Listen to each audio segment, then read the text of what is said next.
정해진 소득이라는 제약 조건 하에 최대의 만족을 얻을 수 있는 주택 서비스를 소비한다. 완전히 동질적인 아파트라 하더라도 아파트가 있지한 시장 지역이 달라지면 서로 다른 가격이 형성될 수 있다. 부동산 시장은 부동산 소유권을 할당하고 공간을 배분하는 기능을 한다. 부동산 시장은 경제활동별 지대지 불능력에 따라 토지 이용의 유형을 결정하는 기능을 한다. 부동산 시장은 국지성으로 인해 지역별로 서다른 가격이 형성된다. 부동산 시장은 지역의 경제적, 행정적 변화에 따라 영향을 받으며 수요 공급도 그 지역 특성에 영향을 받는다.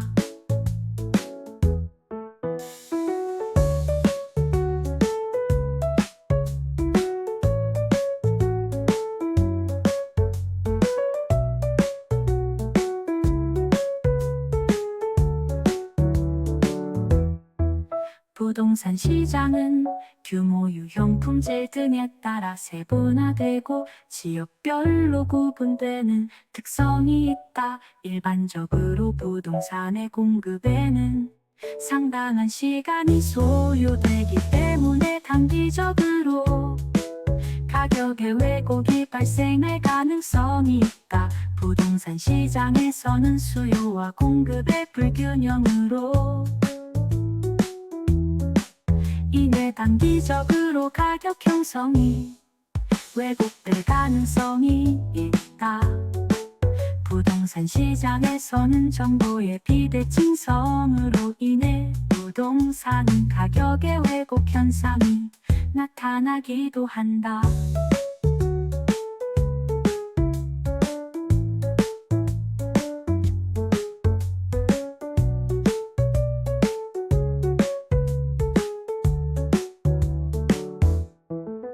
부동산 시장에서의 정보의 비대칭성은 가격 형성의 왜곡을 초래할 수 있다. 부동산 시장에서는 정보의 비대칭성으로 인해 부동산 가격의 왜곡 현상이 나타나기도 한다.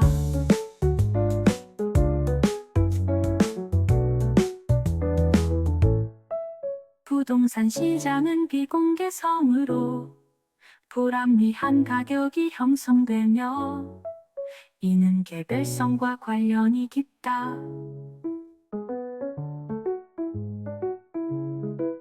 부동산 시장은 외부 효과에 의해 시장의 실패가 발생할 수 있다. 부동산 시장에서는 매도인의 제한 가격과 매수인의 제한 가격의 접점에서 부동산 가격이 형성된다.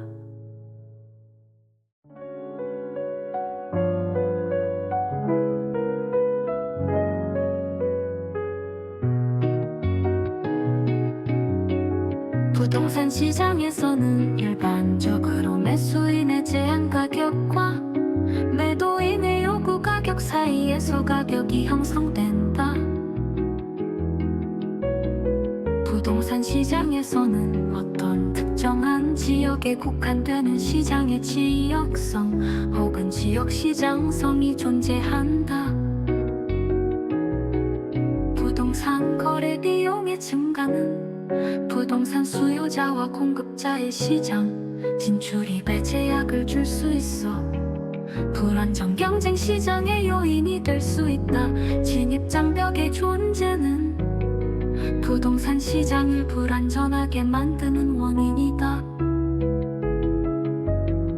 부동산 시장의 분화 현상은 경우에 따라 부동시장별로 시장의 불균형을 초래하기도 한다. 부동산에 가해지는 다양한 공적 제한은 부동산 시장의 기능을 왜곡할 수 있다. 부동산 없다는 대체가 불가능한 재화이기에 부동산 시장에서 공매가 발생하지 않는다.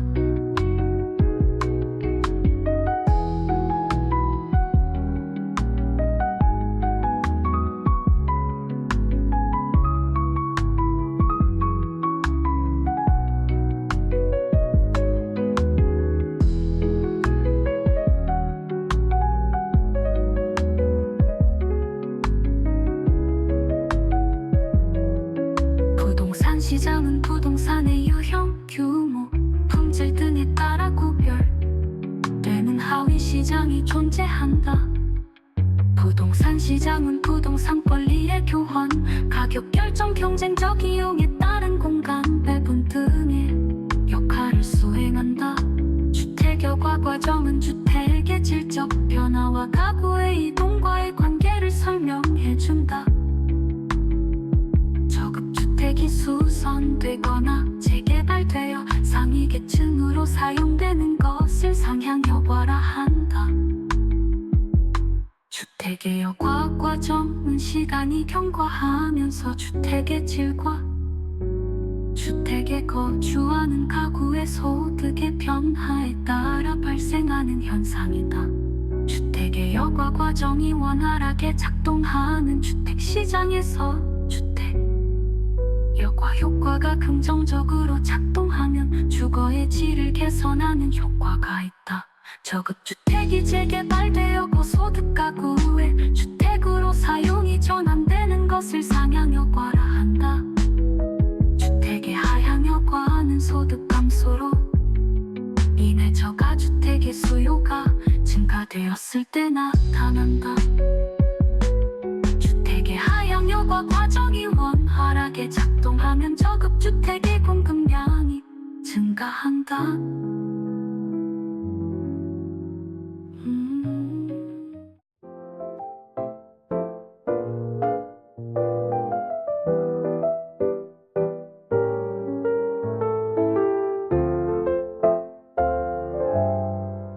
상위계층에서 사용되는 기존 주택이 하위계층에서 사용되는 것을 하향여과라 한다. 주택의 개량 비용이 개량 후 주택 가치의 상승분보다 크다면 하향여과 과정이 발생하기 쉽다. 주택의 상향여과는 낙후된 주거지역이 개발되어 상위계층이 유입된 경우에 나타날 수 있다. 저소득 가구의 침입과 전이 현상으로 인하여 주거 입지의 변화가 야기될 수 있다. 주거 분리는 고소득층 주거지와 저소득층 주거지가 서로 분리되는 현상을 의미한다. 주거 분리는 소득과 관련하여 주거지역이 지리적으로 나뉘는 현상이다.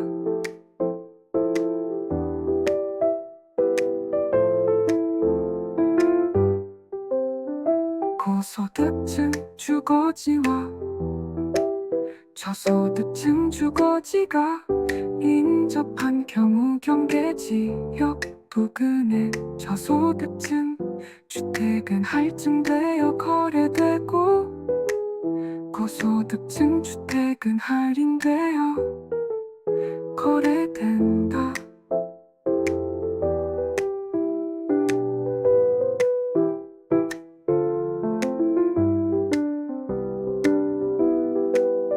저소득층은 다른 요인이 동일할 경우 정의 외부 효과를 누리고자 고소득층 주거지에 가까이 거주하려 한다. 여과 과정에서 주거 분리를 주도하는 것은 고소득 가구로 정의 외부 효과를 추구하고 부의 외부 효과를 회피 피하려는 동기에서 비롯된다. 고소득층 주거지와 저소득층 주거지가 인접한 지역에서는 침입과 전이 현상이 발생할 수 있다. 주거 분리는 도시 전체뿐만 아니라 지리적으로 인접한 근린 지역에서도 발생할 수 있다. 주거 분리는 도시 전체에서뿐만 아니라 지리적으로 인접한 근린 지역에서도 발생할 수 있다. 공가의 발생은 주거지 이동과 관계가 있다. 약속효율적 시장에서는 과거의 정보를 분석해도 초과이윤을 얻을 수 없다. 중간성 효율적 시장에서는 기술적 분석과 기본적 분석으로 초과이윤을 얻을 수 없다. 중간성 효율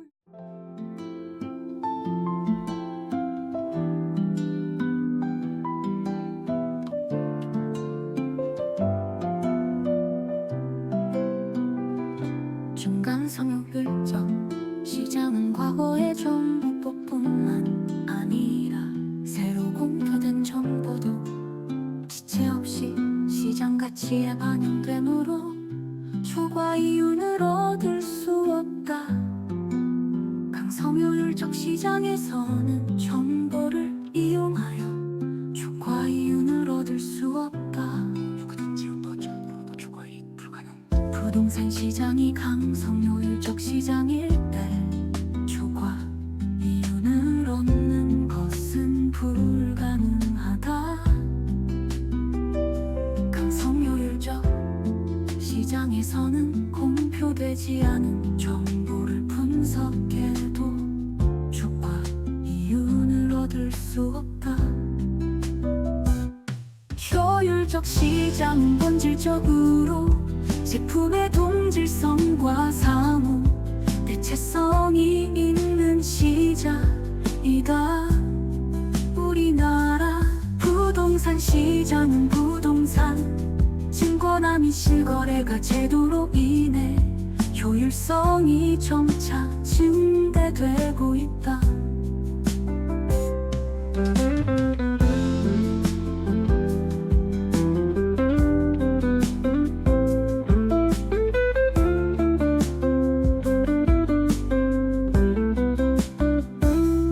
부동산 시장은 불안전 경쟁 시장에서도 할당효율적 시장이 될 수 있다. 할당효율적 시장에서는 부동산 가격의 과소평가 또는 과대평가 등 왜곡 가능성이 낮다. 정보이용과 정보 가치가 동일하므로 효율적 시장은 정보를 지체 없이 가치에 반영하는 속도에 따라 구분될 수 있다. 리카도는 비옥도의 차이, 비옥한 토지량의 제한, 수학체감 법칙의 작동을 지대 발생의 원인으로 보았다. 리카도의 차익지대설에서는 지대 발생 원인을 농토의 비옥도에 따른 농작물 수 함량의 차이로 파악한다. 리카도는 지대 발생의 원인을 비옥한 토지의 희소성과 수학체감 현상으로 설명하고 토지의 질적 차이에서 발생하는 임대료의 차이로 보았다. 리카도의 차익지대론에서 지대는 곡물 가격에 의해 결정된다. 토지의 생산성과 운송비의 차이, 지대의 위치대설. 리카도의 차익지대설에 따르면 비옥도 차이에 기초한 지대에 의해 비농업적 토지 이용이 결정된다. 자익지대설에 따르면 지대는 생산비가 아니라 경제적 잉여이다.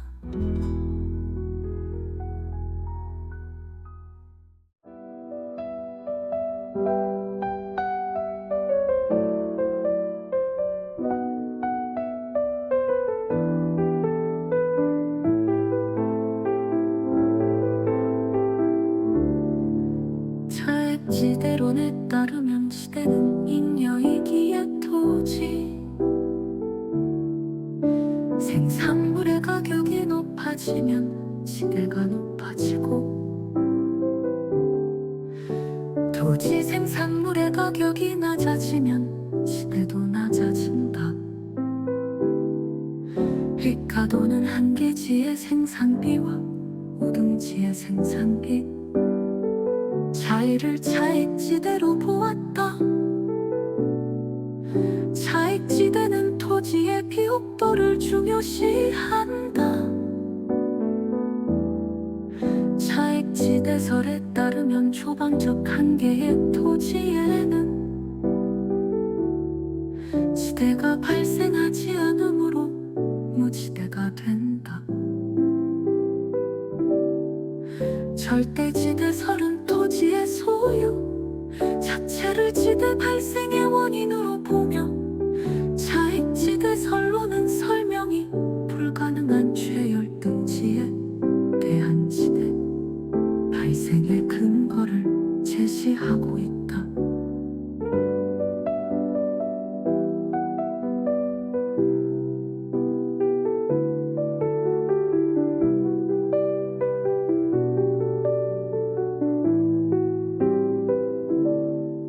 절대지대설에 따르면 지대는 토지 소유자가 토지를 소유하고 있다는 독점적 지위 때문에 받는 수입이 이므로 최열등지에서도 발생한다.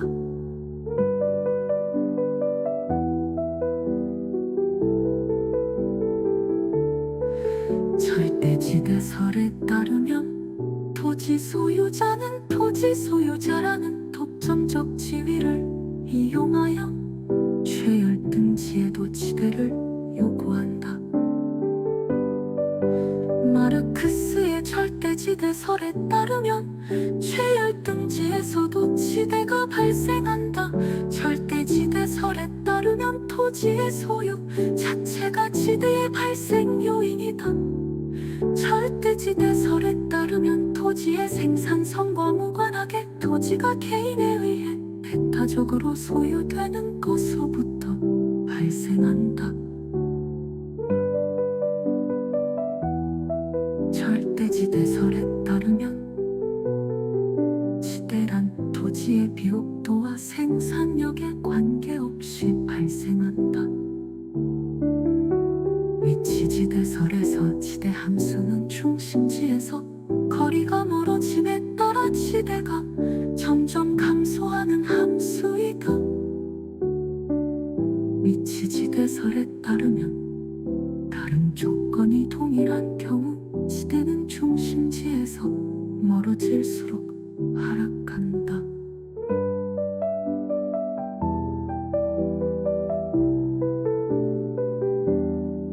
지대는 도시로부터 거리에 따라 농작물의 재배 형태가 달라진다는 점에 착안하여 수송비의 차이가 지대의 차이를 가져온다고 보았다. 지대는 완전히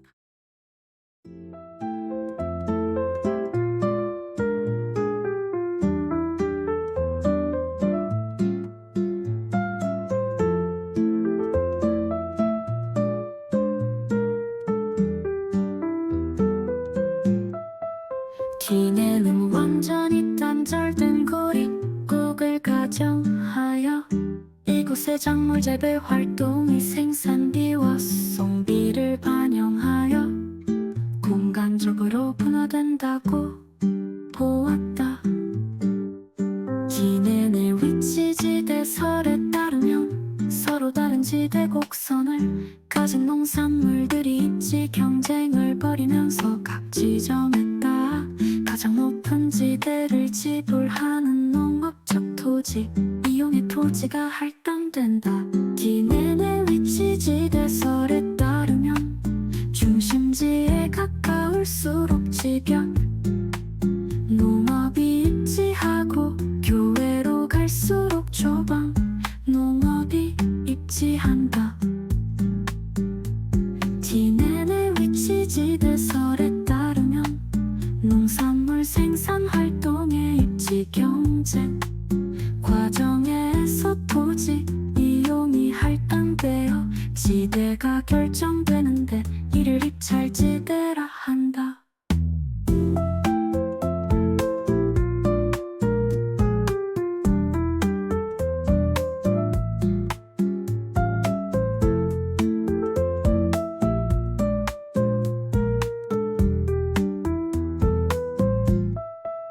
특정 토지는 입지 경쟁이 일어난다면 최대의 수면제 가치를 올릴 수 있는 이용에 할당되는데 이때 최대의 수면제 가치를 올릴 수 있는 원인이 무엇이든 아무런 상관이 없다. 지대는 기업주의 정산 이윤과 투입 생산비를 지불하고 남은 잉여에 해당하는 토지 이용자에게는 최대 지불용액이라 할 수 있다. 입찰지대설에 따르면 토지 이용은 최고의 지대 지불 의사가 있는 용도에 할당된다. 입찰지대 이론은 디넨의 고립국 이론을 도시 공간에 적용하여 확장, 발전시킨 것이다. 입찰지대 이론에서 운송비는 도심지로부터 멀어질수록 증가하고 재화의 평균 생산 비용은 동일하다는 가정을 전제한다. 도심지역의 이용 토지는 외곽 지역에 비해 한정되어 있어 토지 이용자들 사이 경쟁이 치열해질 수 있다. 교통비 부담이 너무 커서 도시민이 거주하려고 하지 않는 한계 지점이 도시의 주거 한계점이다. 반론소의 입찰지대 곡선은 여러 개의 지대 곡선 중 가장 높은 부분을 연결한 포락선이다.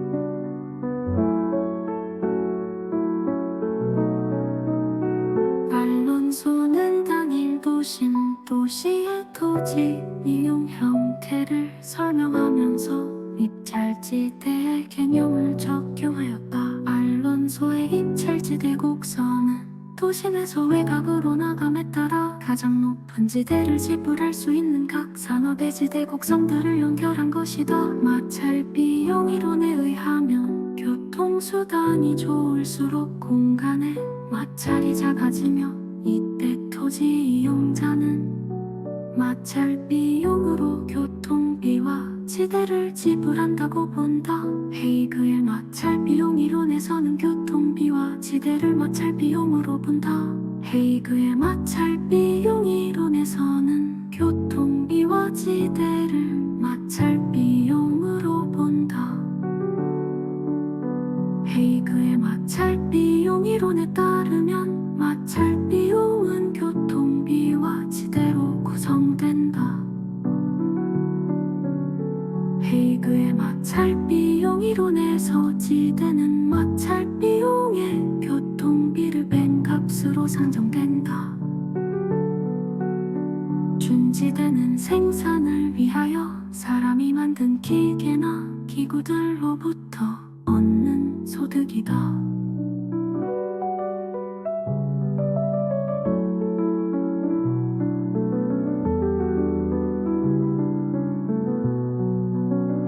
마샬은 일시적으로 토지의 성격을 가지는 기계, 기구 등의 생산 요소에 대한 대가를 준지대로 정의하였다. 헤이그는 일시적으로 토지와 유사한 성격을 가지는 생산 요소에 귀속되는 소득을 준지대로 설명하고 단기적으로 공급량이 일정한 생산 요소에 지급되는 소득으로 보았다.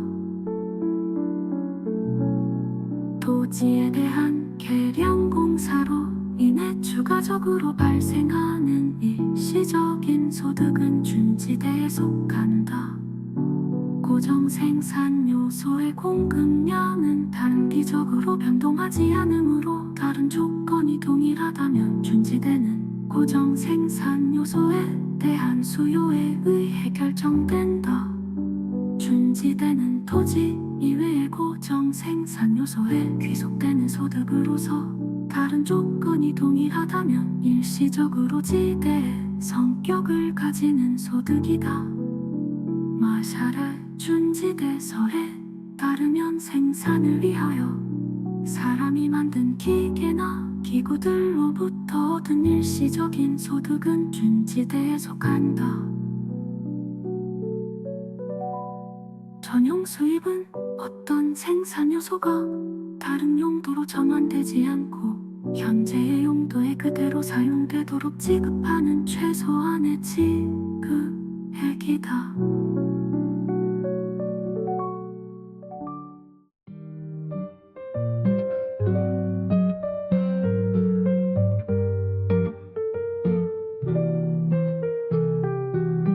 동심원설에 의하면 중심지와 가까워질수록 범죄, 빈곤 및 질병이 많아지는 경향을 보인다. 동심원 이론에 따르면 저소득층일수록 고용기회가 많은 도심지역과 접근성이 양호한 지역의 주거를 선정하는 경향이 있다. 동심원 이론에 의하면 점유지대는 고급주택지구보다 도심으로부터 근거리에 위치한다. 동심원 이론에 의하면 점유지대는 고소득층 주거지역보다 도심에서 가깝게 위치한다. 버제스는 도시의 공간구조 형성을 침입, 경쟁, 전이 등의 과정으로 나타난다고 보았다. 동심원 이론은 티넨의 고립국 이론을 응용하여 도시 생태학적 관점에서 접근한 이론이다. 동심원 이론은 토지 이용이 도시를 중심으로 지대 지불 능력에 따라 달라진다는 티넨의 이론을 내부에 적용하였다. 버제스의 동심원 이론에서 동등자지대는 가장 외곽에 위치한다. 선형 이론에 의하면 주택 구입 능력이 높은 고소득층의 주거지는 주요 간선도로 인근에 있지 않은 경향이 있다. 선형 이론에 따르면 도시 공간 구조가 교통망을 따라 확장되어 부채꼴 모양으로 성장하고 교통축에서의 접근성이 지가에 영향을 주며 형성된다.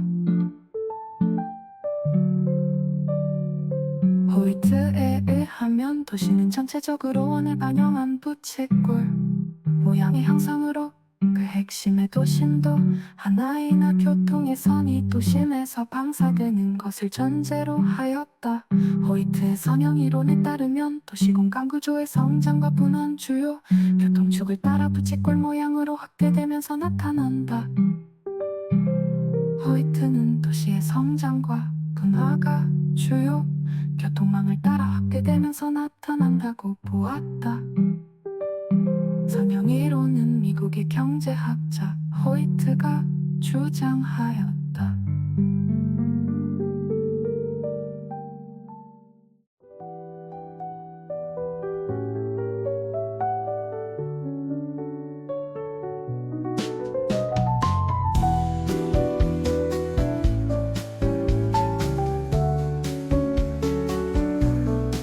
선형 이론에 따르면 도시 공간 구조의 성장과 지역 분화에 있어 중심 업무지구로부터 도매경공업지구, 저급주택지구, 중급주택지구, 고급주택지구들이 주요 교통노선에 따라 세기현지대 모형으로 확대 배치된다. 주택 가격의 지불 능력이 도시 주거 공간의 유형을 결정하는 중요한 요인이다. 핵심 이론에선 다핵의 발생 요인으로 유사활동간, 집중, 지향성, 이질활동간, 입지적 비양립성 등을 들고 있다. 핵심 이론에서 도시는 하나의 중심지가 아니라 몇 개의 중심지들로 구성된다. 해리스와 올만의 다핵 이론에선 상호 편익을 가져다주는 활동들의 직접 지향성을 다핵 입지 발생 요인 중 하나로 본다. 다핵심 이론은 해리스와 올만이 주장하였다. 다른 도시 활동 중에서는 직접 불이익이 발생하는 경우가 있는데 이러한 활동은 상호 분리되는 경향이 있다. 호이트의 선형 이론을 개선한 이론이 해리스와 올만의 다핵심 이론이다. 해리스와 올만의 다핵심 이론에는 중심 업무 지구와 점이지대가 존재한다. 크리스탈러의 중심지 이론에서 최소요 구치는 중심지 기능이 유지되기 위한 최소한의 수요 요구 규모를 말한다. 크리스탈러의 중심지 이론에서 최소 요구 범위는 판매자가 정상유는 없는 만큼의 충분한 소비자를 포함하는 경계까지의 거리를 말한다. 크리스탈 형제와 서비스에 따라 중심지가 계층화되며 서로 다른 크기의 도달 범위와 최소 요구 범위를 가진다고 보았다. 중심지 이론에서 도달 범위는 중심지 활동이 제공되는 공간적 한계로 중심지로부터 어느 기능에 대한 수요가 0이 되는 지점까지의 거리이다. 크리스탈러의 중심지 이론에서 도달 범위는 중심지로부터 어느 기능에 대한 수요가 0이 되는 곳까지의 거리를 말한다.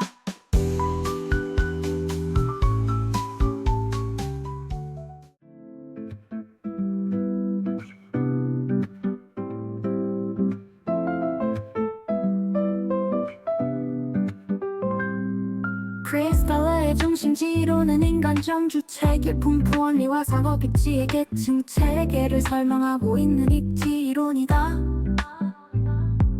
크리스탈러의 중심지 이론에 따르면 최소 요구치가 재화의 도달 범위 내에 있을 때 판매자의 존속을 위한 최소한의 상권 범위가 된다.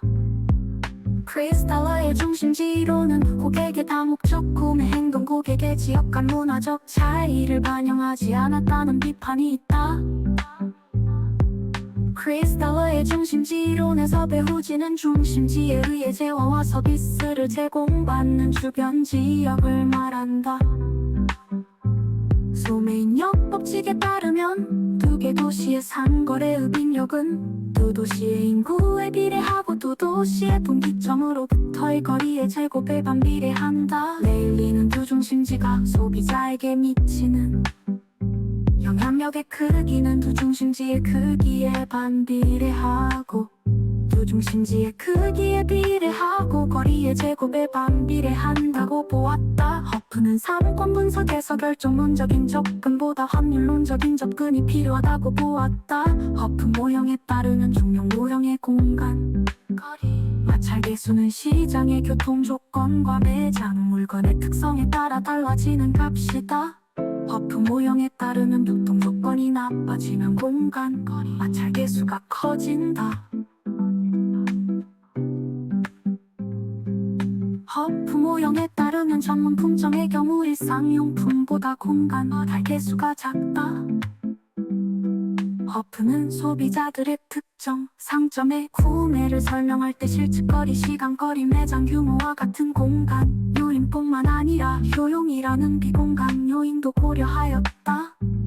허프 모형은 어떤 매장이 고객에게 주는 효용이 클수록 그 매장이 고객들에게 선택될 확률이 더 높아진다는 공리에 바탕을 두고 있다.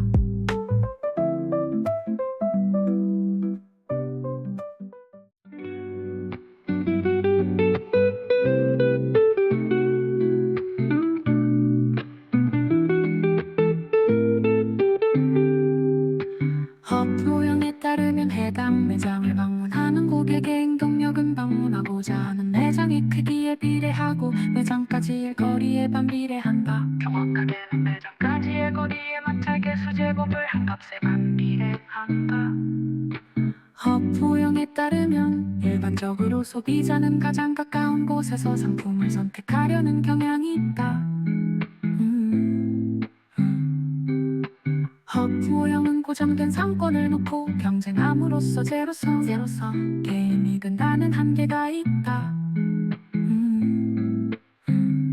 컨버스는 경쟁하는 두 도시의 각각 입지에 있는 소매시설 간 상권의 경계 지점을 확인할 수 있도록 레일리의 소매 중력 모형을 수정하였다.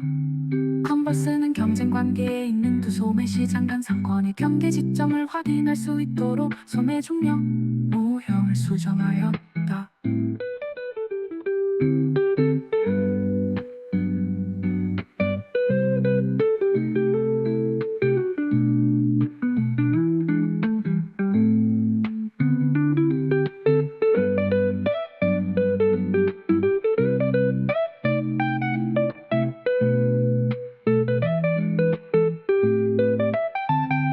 널슨의 소매 입지로는 특정 점포가 최대 이익을 얻을 수 있는 매출액을 확보하기 위해서는 어떤 장소에 위치하여야 하는지를 제시하였다. 널슨은 특정 점포가 최대 이익을 얻을 수 있는 매출액을 확보하기 위해서 어떤 장소에 위치하여야 하는지를 제시하였다.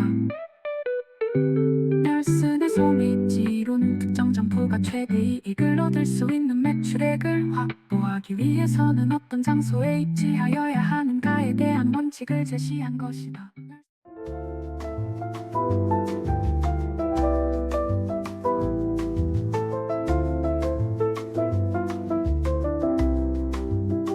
별시의 최대 수요 이로는 수요가 최대가 되는 지점이 공장의 최적 입지라고 설명함으로써 수요 측면을 강조한 이론이다.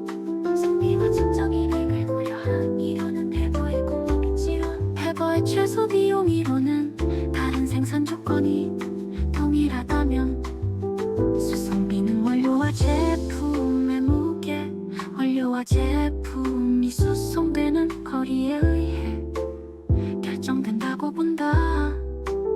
페버의 최소 비용 이론에 따르면 운송비는 원료와 제품의 무게, 원료와 제품이 수송되는 거리에 의해 결정된다. 공업 입지론에서 생산자는 합리적 경제인이라고 가정한다. 공업 입지론에서는 최소 비용으로 제품을 생산할 수 있는 곳을 기업의 최적 입지점으로 본다.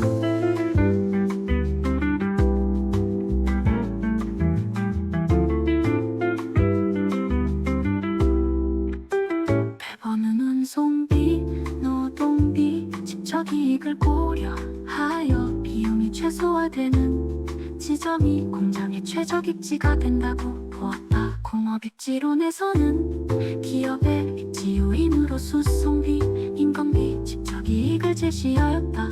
기업은 수송비, 인건비, 직접 이익의 순으로 수송비, 인건비는 최소가 되는 지점에 직접 이익은 최대가 되는 지점에 입지한다.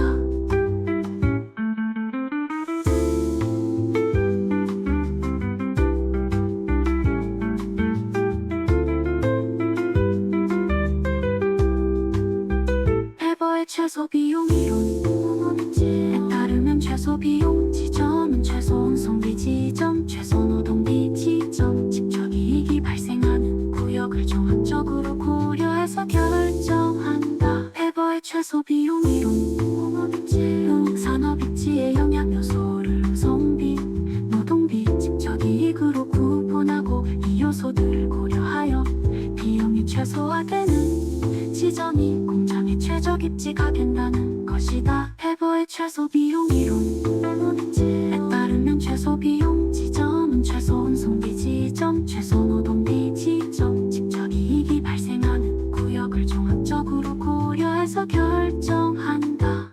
공업 입지론에서 등비용선은 최소 수송비 지점으로부터 기업이 입지를 바꿀 경우 이에 다른 추가적인 수송비의 부담액이 동일한 지점을 연결한 곡선을 의미한다.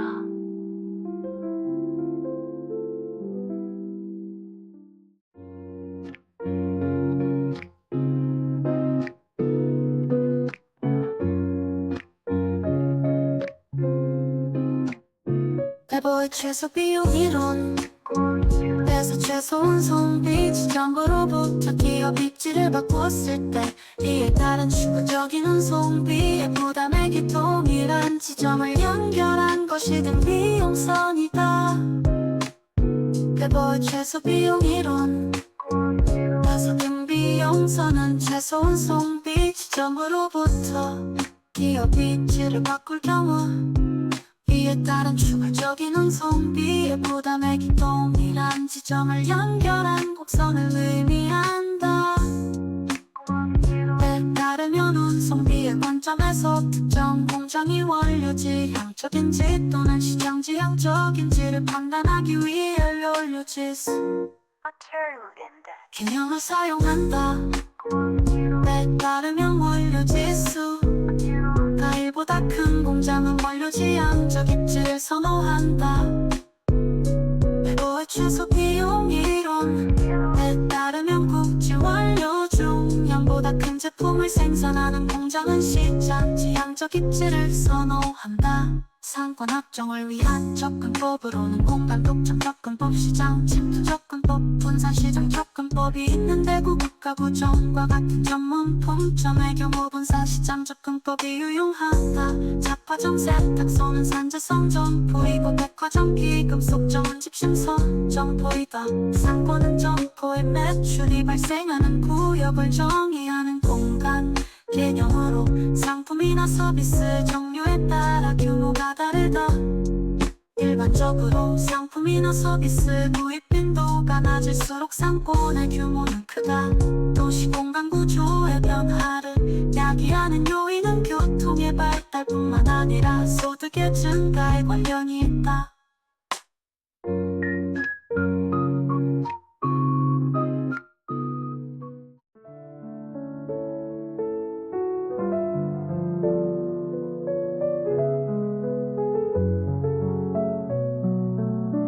도시의 토지 가격이 정상지가 상승분을 초과하여 급격히 상승한 경우 택지 가격을 상승시켜 택지 취득을 어렵게 만든다. 도시의 토지 가격이 정상지가 상승분을 초과하여 급격히 상승한 경우 직주 분리 현상을 심화시켜 동근거리가 길어진다.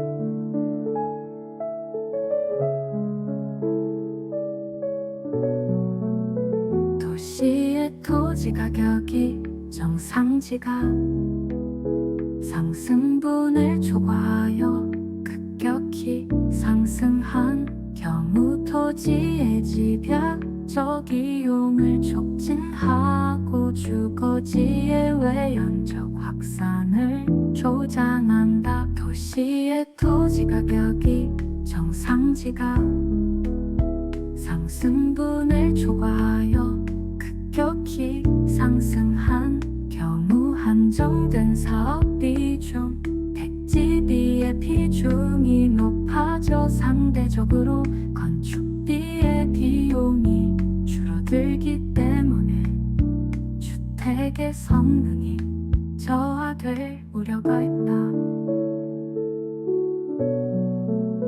도시의 토지 가격이 정상지가 상승분을 초과하여 급격히 상승한 경우 높은 택지 가격은 공동주택의 고층화를 촉진